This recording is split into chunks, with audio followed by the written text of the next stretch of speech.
আমাদের কেন্দ্রীয় স্বরাষ্ট্রমন্ত্রী অমিত শাহজি খুব ভালো বক্তৃতা রাখেন। খুব দেশভক্ত একজন মানুষ, খুব ভালো কথা বলেন। তো তার একটা বক্তৃতা আমরা শুনবো আজকে, শুনে সেটা নিয়ে কিছুটা আলোচনা হবে। আমি আমার মতামত রাখবো। ये यात्रा जितनी भव्य है, आनंददायक है, मगर यात्रा का मार्ग जबरदस्त असहनीय पीड़ा से भरा हुआ है। मैं आज भूल नहीं सकता कि 321 भारतीय जनता पार्टी के देवतुल्य कार्यकर्ताओं ने अपनी जान इस जीत के लिए गवाई है, विचार के लिए गवाई। मैं देश भर में घूमा हूं, पार्टी के अध्यक्ष के केरल और बंगाल, इसके अलावे कहीं पर इस प्रकार की क्रूर हिंसा का नग्न तांडव मैंने नहीं देखा। पहले कम्युनिस्टों ने और फिर टीएमसी। मैं आज हृदय के भाव के साथ वो सभी 321 कार्यकर्ताओं के परिवारजनों को देश की करोड़ों करोड़ों जनता की ओर से और भारतीय जनता पार्टी के करोड़ों कार्यकर्ताओं की ओर से भावपूर्वक नमन करना चाहता हूं।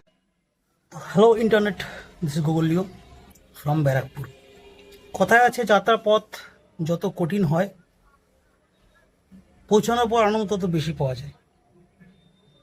বিজেপি আজকে রাজ্যে ক্ষমতায় এসছে,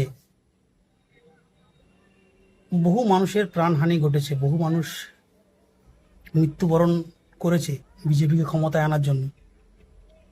322 জন মতন টোটাল, এর বাইরেও কিছু আছে। প্রায় 321 জন মতন মানুষের প্রাণহানি ঘটেছে। বিজেপি আজকে রাজ্যে ক্ষমতায় এসছে, এর পিছনে এই সমস্ত মানুষগুলোর অবদান অনস্বীকার্য।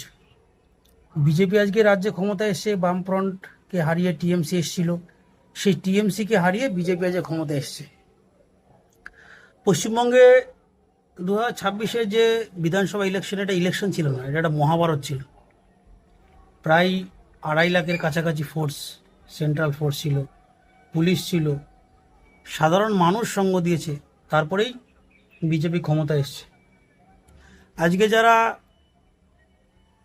নতুন নতুন নেতা টিএমসি থেকে এসে, অন্য পার্টির থেকে এসে বিজেপির পার্টিতে নেতা হতে চাইছো, যারা এদেরকে সুযোগ দিচ্ছ বা দিচ্ছেন, 2018 পঞ্চায়েত ইলেকশনে বন্দুক ফন্দুক নিয়ে বুথে বুথে গিয়ে মানুষকে থ্রেট দিয়েছে, মানুষকে ভোট দিতে দেয়নি। তারাও দেখলাম ভিভিআইপি কার্ড নিয়ে ব্রিগেডের শপথ গ্রহণ অনুষ্ঠান এসেছিল। তাদেরকে বলে দিই যে এই মহাভারত যে হলো, এটা কিন্তু আপনাদের বিরুদ্ধেই হয়েছিল। প্রত্যেকটা মানুষ, পশ্চিমবঙ্গের যারা ভোটার আছে, যারা বিজেপিকে ভোট দিয়েছে, আপনাদের বিরুদ্ধে গিয়ে ভোট দিয়েছে, আপনাদের ভয়কে উপেক্ষা করে ভোট দিয়েছে, ভয়কে দূরে সরিয়ে ভরসাকে কাছে এনে ভোট দিয়েছে। আর যেই সমস্ত বিজেপি নেতারা টিএমসি চোরদের বা টিএমসি নেতাদের টিকিট দিচ্ছেন, এই ভিভিআইপি টিকিট দিচ্ছেন ব্রিগেডে আসার জন্য, তারাও একটু ভেবে দেখবেন বিগত কিছুদিন 2021 সালের পর থেকে কেমন গেছে। তার আগের ঘটনা তো আছেই, কেমন গেছে। বিজেপির যারা কর্মী ছিল, বিজেপির যারা সমর্থক ছিল, বহুজন ঘর হারা হয়েছে, বহুজন বাড়ি হারা হয়েছে, কেউ স্বজন হারা হয়েছে। তাদের কথা একটু ভাববেন, মানুষের ইগো হার্ট করবেন না। তো দয়া করে আপনারা এই যে মানুষের কষ্ট, এই যে মানুষ বিপক্ষে গিয়ে, রুলিং পার্টির বিপক্ষে গিয়ে বিজেপিকে ভোট দিয়ে ক্ষমতা এনেছে, অনেক কষ্ট করে, অনেক জ্বালা যন্ত্রণা সহ্য করে, সেই সমস্ত মানুষের ইগোকে হার্ট করবেন না। সবাইকে মেনে নেওয়া যায় না, কিছু কিছু মানুষ আছে যাকে মেনে নেওয়া যায় না। আমাদের সামনে দিয়ে দেখি তারা ঘুরে বেড়ায়, অনেকে আছে, নাম বলবো না, নাম বলে একটা বিতর্কের বিষয় তৈরি হয়ে যাবে, নাম বলবো না। মানুষকে ভোট দিতে দেয়নি, যারা বিজেপিকে ভোট দিতে দেয়নি, বুথে বুথে গিয়ে বন্দুক নিয়ে গুন্ডাগিরি করেছে, তারা আজকে দেখি ভিভিআইপি টিকিট নিয়ে ব্রিগেডের সমাবেশে আসছে। এটা ঠিক নয়।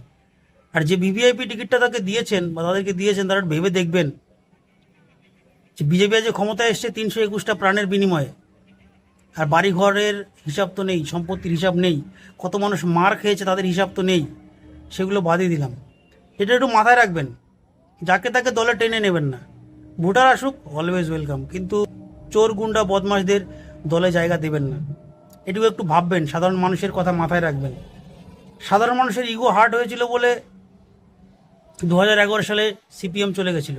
সাধারণ মানুষের ইগো হার্ট হয়েছে বলে 2026-এ টিএমসি ধুয়ে মুছে গেল, রুলিং পার্টি ধুয়ে মুছে গেছে। রুলিং পার্টির একজন সিএম, সে নিজের কেন্দ্র থেকে হেরে গেছে, এর থেকে লজ্জাজনক কিছু হতে পারে না। সুতরাং একটাই কথা, যে যাদেরকে দলে টানছেন একটু ভেবেচিন্তে টানবেন, দলটাকে নষ্ট করবেন না। মানুষ দেশভক্তির কথা নিয়ে, দেশভক্তির কথা ভেবে নিজের দেশকে, রাষ্ট্রকে বাঁচানোর জন্য মানুষ বিজেপিকে ভোট দিয়েছে, সেটা একটু মাথায় রাখবেন, সেটা ভেবেচিন্তে কাজটা করবেন, যাকে তাকে দলে টেনে নেবেন না, এটাই একটা অনুরোধ। আর বাংলার মানুষ ভালো থাকো, সুস্থ থাকো। আর লাস্টে একটাই কথা, বাঁকা রাস্তায় কখনোই দিশাহারা নয়। Good bye.